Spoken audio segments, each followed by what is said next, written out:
Joining us now, White House reporter for Bloomberg, Akayla Gardner.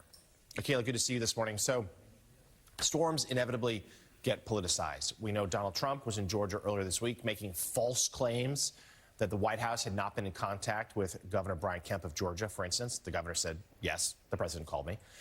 So let's talk about, though, how important is it for Biden and perhaps even more significantly, Kamala Harris to go to these places and show that she can be a leader and a consoler? Yeah, well, President Biden today is headed to North Carolina and South Carolina. Vice President Harris, meanwhile, is going to Georgia.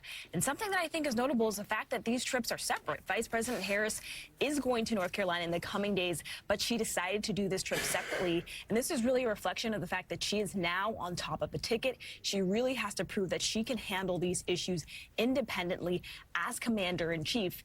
And this is really a historic storm. That's the way that Biden described it yesterday. He says the country may have not seen something like this since the early 1900s here. So there's very high stakes, particularly in those two critical battleground states of North Carolina and Georgia. So this storm is already affecting the schedules of these candidates, but it could also have very practical impacts logistically when it comes to election centers, polling, making sure that mail-in ballots are getting out on time. And we are really in the final stretch until Election Day with less than 5 weeks here. And so these trips for both President Biden and Vice President Harris are going to be crucial. Yeah, good